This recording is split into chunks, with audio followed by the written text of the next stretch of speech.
Welcome to Angels, Exits, and Acquisitions, the place to learn how to fund, scale, exit, and massively profit as an angel investor or entrepreneur. Brought to you by the Angel Investors Network. And now, here's your host, Jeff Barnes. Hello and welcome, everyone. This is Jeff Barnes with Angel Investors Network, and you are listening to the Angels, Exits, and Acquisitions podcast. And I want to thank you very much for being here. Now, today we have a special guest as well as a special surprise for you, which is that we have brought on a new co-host, ERock Christopher. ERock is the founder and CEO of Biz Famous Media Group. He's a business advisory group designed to promote large brands enterprises who are featured in entrepreneur.com, business.com, Thrive Global, Huffington Post, and other major media outlets.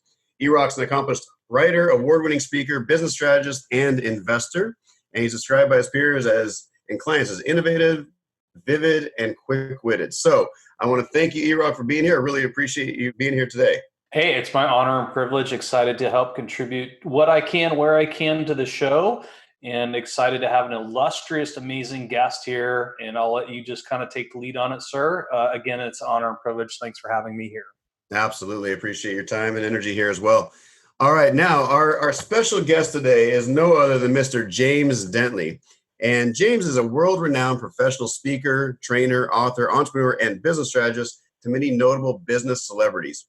He's been a successful entrepreneur for over 30 years, helping over 400,000 people throughout the world learn what it takes to become high performers in their business and their personal lives. He has personally helped create over 80 millionaires using his proven success strategies. And furthermore, James has also consulted many companies in the areas of trading, profitability, communication, and leadership development. Welcome to the podcast, James. I'm happy to be here, Jeff. Hey, I am excited to have you here as well. And you are the author of the book, 5 Frequencies of High Performance, correct? Yes, sir. All right. So we're going to talk take a little bit of a different approach today in how high performance impacts entrepreneurship and investing, because this whole podcast is all about making the world a better place through the positive power of impactful investing, angel investing, and creating entrepreneurs who are successful leaders in their businesses to help everybody out. So I'm really looking forward to this. But James, why don't we go ahead and start with you? Tell us a little bit about your past, your history, how you got to where you are, and what led you here today. Wow, I'm going to chop this one up. They say, Jeff, you live life forward, but you understand life backwards. So when I look at the breadcrumbs and I examine those, because there's always a recipe that creates an outcome, and it creates that final dish that you create, which is your life. And I remember, for me, as a very young kid, my mom worked in a grocery store and the daytime, a dentist's office at night, raising myself and my 3 sisters as a single parent. And we couldn't afford many things. We would window shop, which means we would go downtown Chicago and look at the window and dream a lot. She took me to see Peter Pan, and I expanded my imagination. I wanted to be Peter Pan. I didn't want to grow up. So it was always a thought, not just outside the box. Today, I know there's no box. But I remember, for me, my entrepreneurship began when I would take her Kool-Aid, get little Dixie cups, put them in the big freezer, and freeze them, flip them upside down, and sell them for a nickel and a dime. When I was a little bitty kid, and I'm 62 years old today. And I believe everything comes from somewhere. So as I continued my path, I went out to find a job in my second year of high school. I got hired as a cook at Church's Fried Chicken, but they only had a full-time position. So I would go to work from 6 p.m. and we close at 2 a.m. I get home at 3:30 a.m. and be back at school at 8:30. And that's where I got work ethic and perseverance from, and I enjoyed it. But the thing that I did that can lead for entrepreneurs is that I memorized everything. I memorized the operation and procedure manual, the policy and procedure manual, repair and maintenance manual. There's things I know about chicken, coleslaw, and peppers. You don't want to hear that. I can't even get out of my brain. So after running a restaurant, it taught me the disciplines and understanding P&L. It also taught me how to work with people. It taught me how to perform. It taught me how to be committed to the commitment. When I didn't feel like working, when I was dead tired, I still had to get up, still had to go to school, still had to work. After a few years, I went to Texas. Well, first of all, at 18, I was the youngest general manager in the company's history, the youngest district and the youngest regional manager. Then I moved to Texas, to Dallas, and I got with a company called Steak and Ale. So now with steak, lobster, and prime ribs. Jeff, I had a T-shirt that said, "Marry me and eat for free." Because I could hook a girl up with free lobster, steak, candle, dinner table, 7 dining rooms. I had it done, man. And I'll tell you, people say, what does that have to do with entrepreneurship? Everything.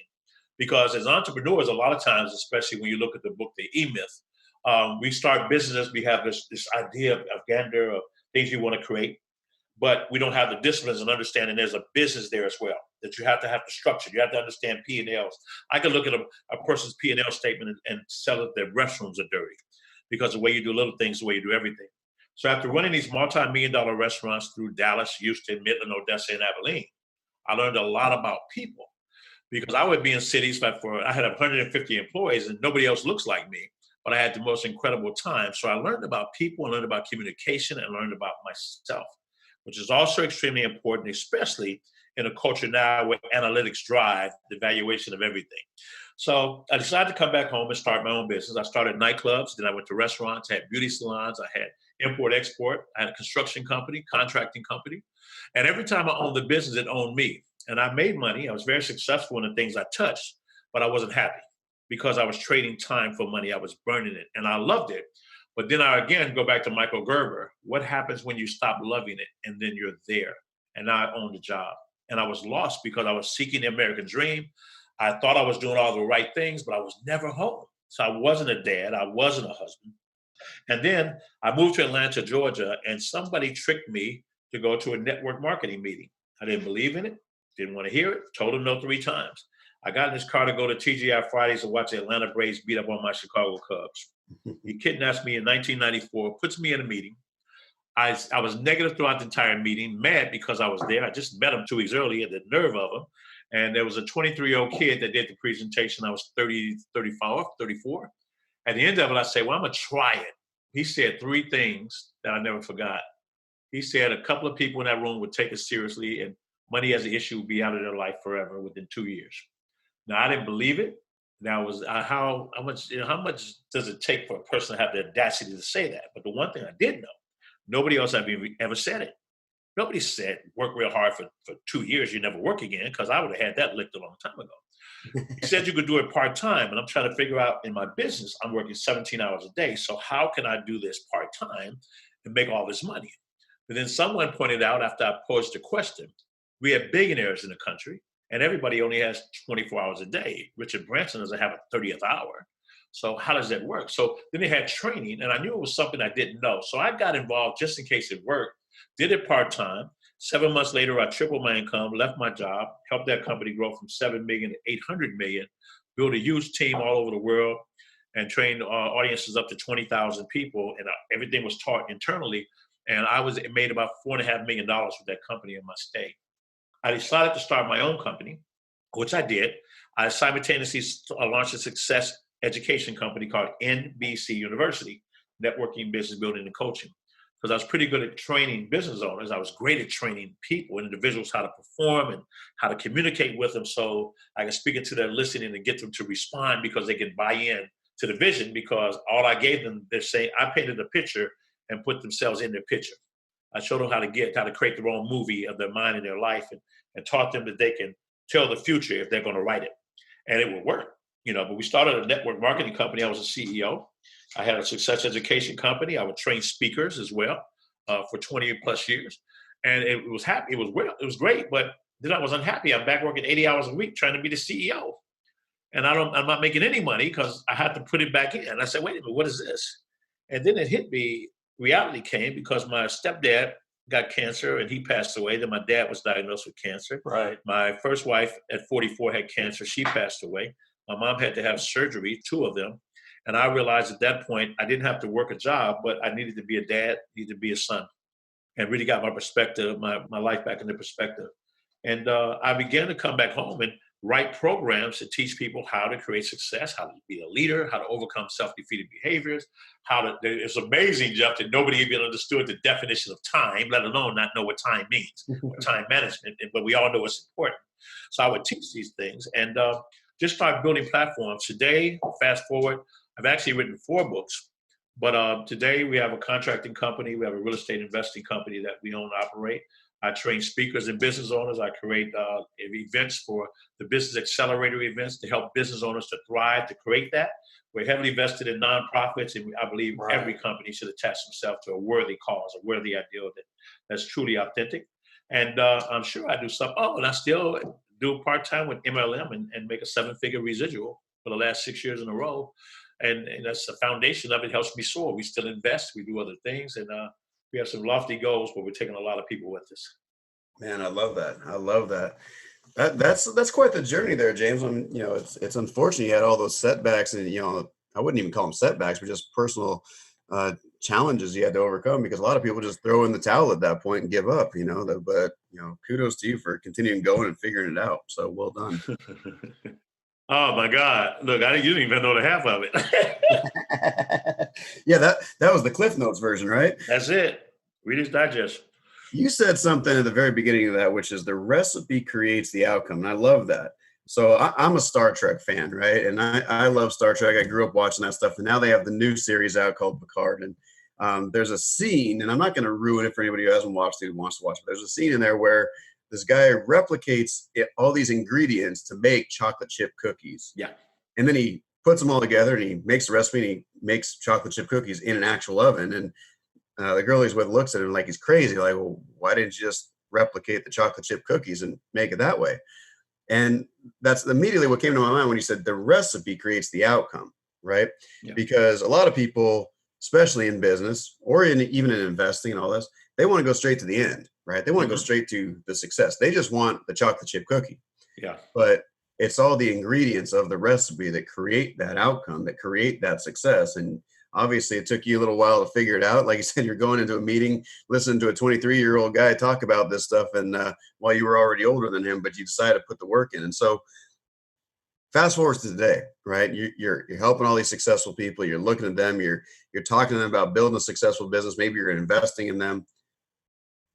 What is it that you're looking at from a recipe standpoint for these people to help you understand whether or not they're going to be a good bet, if you will, somebody that you want to invest your time and energy into?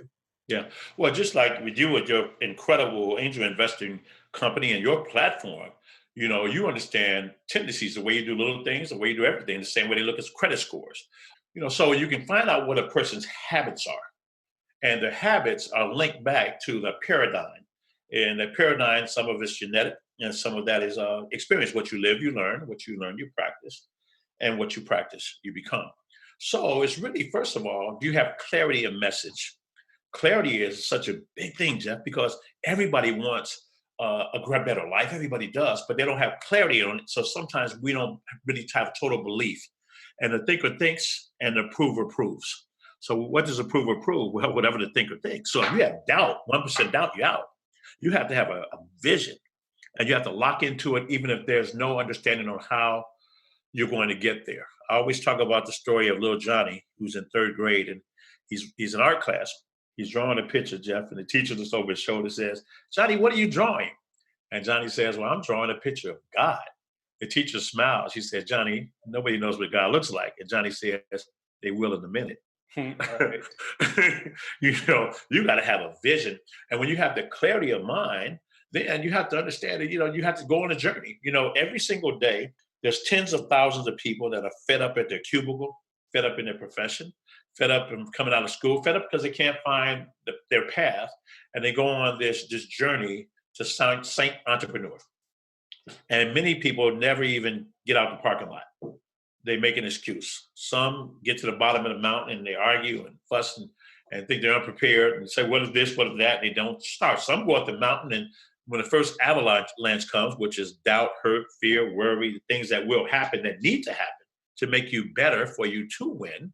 A lot of people don't understand the significance of that. They turn around.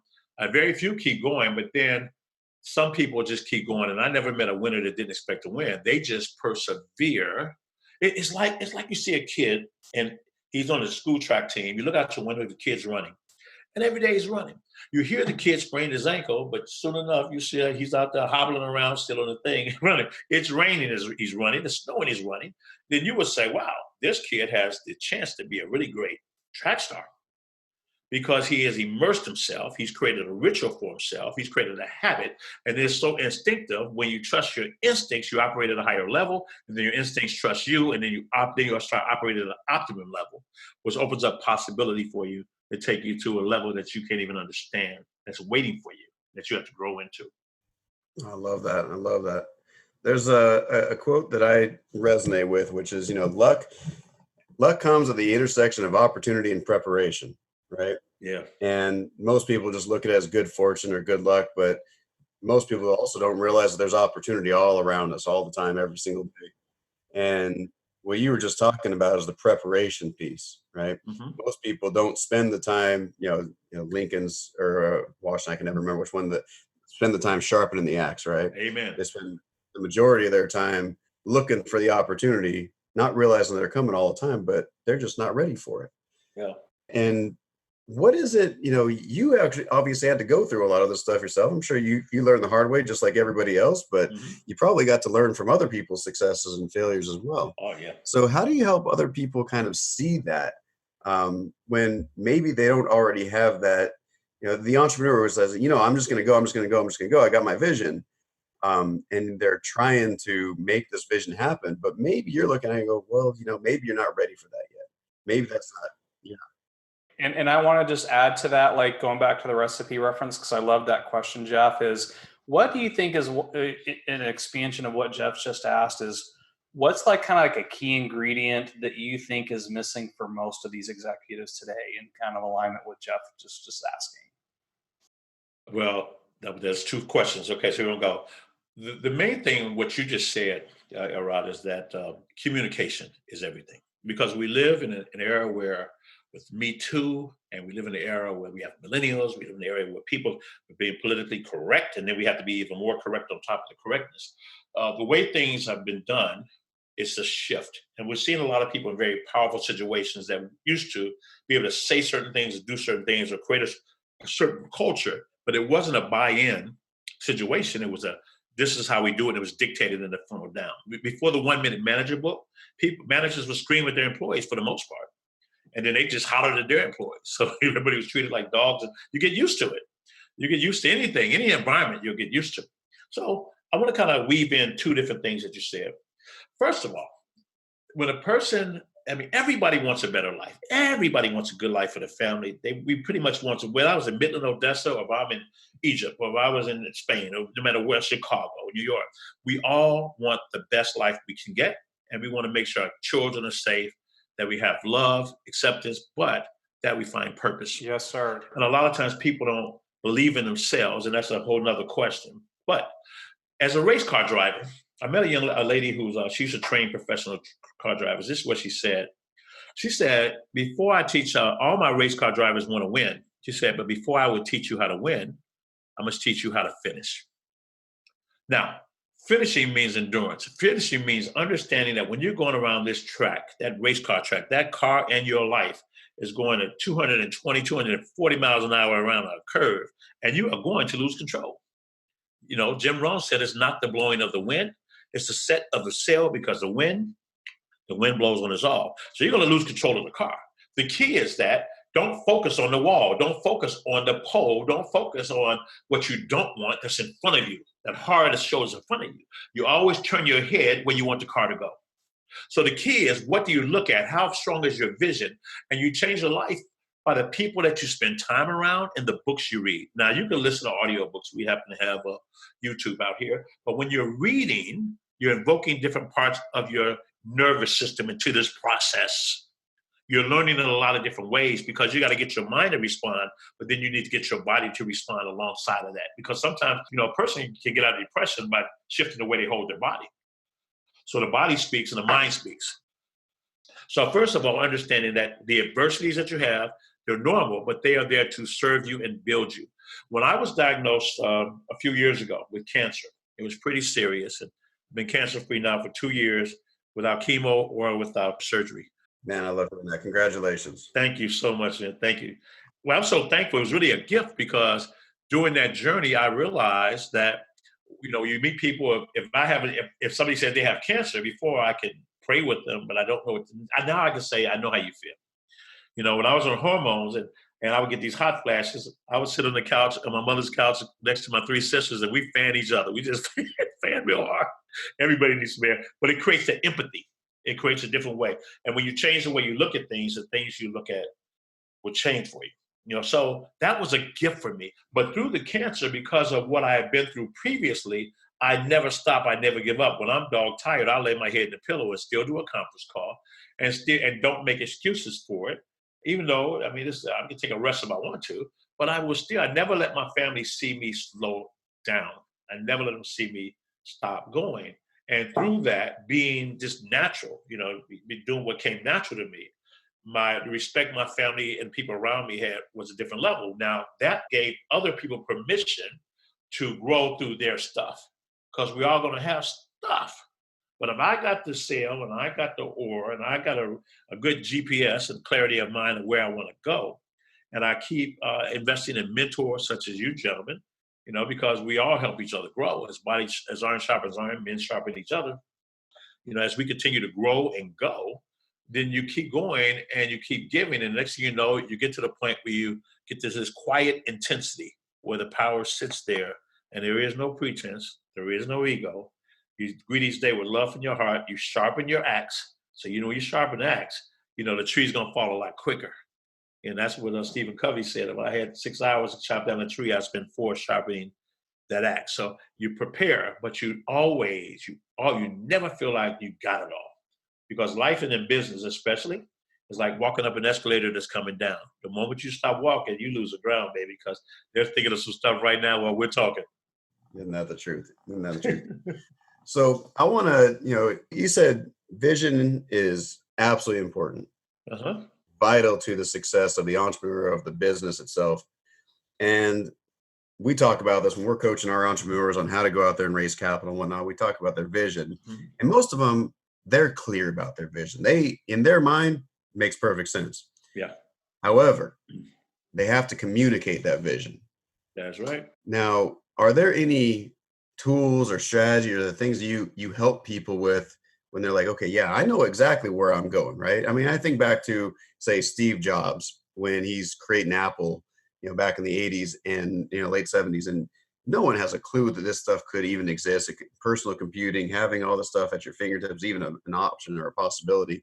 So they can't see the vision, right? Or you think back to Henry Ford. No one knew what an automobile was before Ford and Stanley. And so they just thought of cars and horse-drawn carriages. They couldn't see the same future that the visionary entrepreneur could see. Yeah. So what do you tell those entrepreneurs that have a crazy vision and they're so clear and they're so gung-ho, they're going to do it no matter what, they're going to pursue it, but they're so caught up because they don't have clarity and they can't communicate the message properly? Yeah. How do you help those folks? Well, first of all, we look at what their intention is. Your intention is to build a team, or your intention is to get capital. You never let what you want to say get in the way of what they need to hear. Because at the end of the day, and when it comes to a business transaction, there's certain things, if I'm coming to you for money, or it's investment support, or even your network, there's certain things that you're looking for, and it doesn't have to be what I'm looking for. That's my vision. You're looking at it from a different strategy. It's a business opportunity at this point. This is a business transaction. So I've got to be able to get clear, concise, and to identify what it is that you're going to need to be able to make a quality decision to enroll and invest in going further in my vision. So the first thing, don't give a person a drink of water with a fire hose, number one. Number two, identify your core values. Your core values will never, ever, if you have a vision and you're locked into it, your core values are really going to be the determining factor of who's going to open up the door for you. Who are you? And because when you're building a business or anything, there's a culture, which is energy, which is part of my book, The 5 Frequencies. You're putting a frequency out there. Frequency will give you clarity, because when you lock into a frequency, let's say if I want to talk to you and I say, okay, I know, first of all, I got 20 seconds to get this person's attention, not 30 minutes. I've seen so many people talk to me about their vision, and they tell me all the things that sound cute, but I wasn't interested in any of them because they took too long saying the right things. Okay. So they got to learn how to ask themselves the right questions. They got to do their homework, and they got to be able to put this into a simple plan that in 2 minutes, you got to be able to communicate this daggone thing. And then you bring it out to 20 minutes, and then you can have a plan that's 2 hours. But if I lose you in the first 2 minutes, that's going to affect the next 20. So you step like that.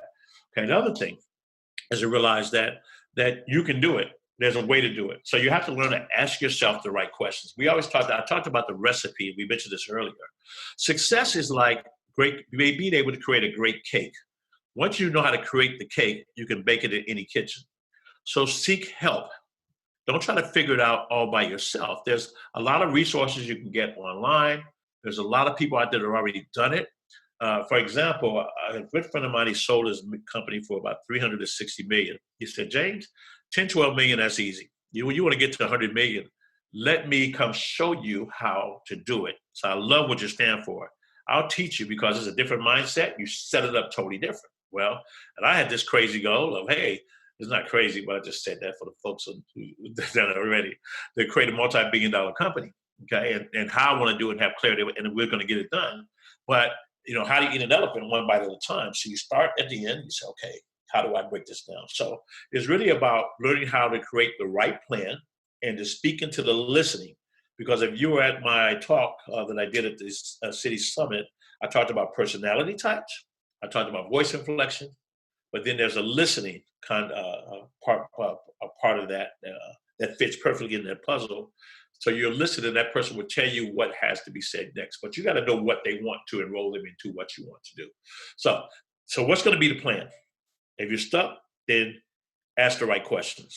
Because when a person is stuck, it's not because of what they can't do, it's because usually what they won't do. And they have to slow down and ask for help. I love what you just said, and I actually typed this up as a note already. Don't let what you need to say get in the way of what they need to hear. Yeah. And I was on a call yesterday with a company seeking capital with a potential investor, and he actually gave them the fire hose. I love what you said, that there was a drink of water that was needed, and there was a fire hose. And it was a long diatribe. And so I love how you encapsulated the essence of how do you capture their attention so they're kind of on the hook to pay attention for the rest of the details. Yeah, yeah. And the irony is brevity, right? Like brevity actually helps. And we always talk about the pitch or the presentation. People are like, no, I need 20 minutes. Well, if you can't sell in the first 2, then you don't need 20. Don't worry about it. The irony on this call is I could sit and talk about this stuff with you all day, James, but we're drawn to the end. So I have 2 final questions for you. Yes, sir. First question to close it out is, what was your favorite mistake that you made or learned most from, either as a business owner or investor? And then the second is, how can people learn more about you and where can they go to find you? Got it. All right, here we go. All right, you're going to love this, and this is going to be the most fruitful thing I can give you. I was super successful. I'm speaking in front of audiences, 20,000 people at a time. Life was great, and I still didn't feel like I was enough. I still didn't feel like I was successful. I went into a depression after speaking in Long Beach, California in maybe 2004. It's all on YouTube. And when I got 4 standing ovations, I go home and I go into depression, and I began to drink. And my best mistake that served me the most was becoming a full-blown alcoholic. Just doing that, because when I got that, first of all, I didn't understand why me. I could solve everybody else's issue, but I had no place to go myself. So I didn't understand, number one, how to take care of myself proactively. I didn't understand it. Number 2, when I went there, I was so beat up. I beat myself up. I was so embarrassed. I called my family together and we got together, found a place for me to go. And I said, well, I need to go away because I'm not being able to stop. I was smart enough to know that I can't fix me. And I don't know why for the first time. And I remember driving out there, guys, and I remember feeling like dirt. It reminded of Helen Keller when they said, how did it feel to be deaf and dumb when you could not communicate? She pointed to a plant. They said it felt like the plant. She said, no, like a pot of dirt. And there I was, and all these things came back. That in that humility, I found the power, because I began to build programs from that. And I realized that everybody gets sick in some shape, form, or fashion. And those programs that I've been teaching people how to overcome self-defeating behaviors, unpack your bags and let's go, how to break through. I was in these meetings with CEOs of companies, airline pilots, and the person that worked at the grocery store. And we all were in the same situation. I built programs from that, but then I realized that God had to be bigger than just that. And I began to build things, and because I've been able to help people, I've been able to keep myself exactly what I need to do and keep growing, excelling, and not beat myself or go through the same mistakes over and over and over. That greatest thing that took me down to nothing, I gave it all up to get everything back. That was the greatest lesson for me, because it keeps me grounded, it keeps me humble, it lets me love other people and appreciate my life, your life, and everyone that I meet. I love all people because every day is a great day. Some are just better.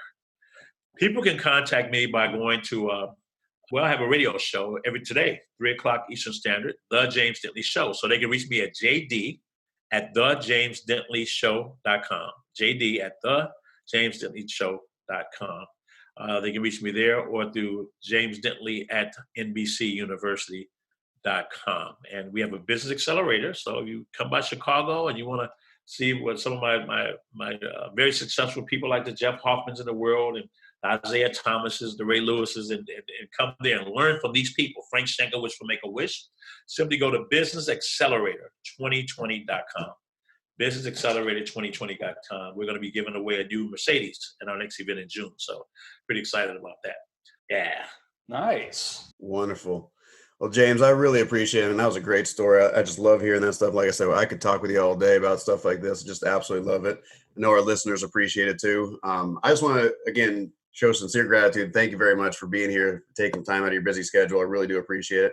ERock, any last comments before we wrap up here? Just want to say, Mr. Dentley, thank you for just being transparent about your journey. And I know that I've got a page full of notes that I'm excited to incorporate in my own business and in our own investing processes. So thank you. Yeah, well, most people quit before it's time to win. Don't give up. Seek mentorship. Always learn to get better. And don't beat yourself up, man. Just learn to love you. Learn to love yourself, even to be perfect inside those imperfections. There's always a way. There's always a way to make it happen. And sometimes your biggest mistakes will lead you to, same thing with Post-it notes, same thing with the silly putty. I mean, all these things were failures, and people got rich and had a lot of fun because of something that went wrong. So when things go wrong, just don't go wrong with it. Love it. Awesome, James. Thank you very much. I really appreciate your time. And we'll be talking with you again soon, I'm sure. All right. Thanks, gentlemen. Take care. Thank you. You've been listening to Angels, Exits, and Acquisitions with your host, Jeff Barnes, brought to you by the Angel Investors Network. Remember to subscribe to this podcast on Apple iTunes or wherever you like to listen to your podcasts. Go to www.angelnetwork.com for tools, resources, show notes, and more, as well as our free training on how to become a successful angel investor and entrepreneur.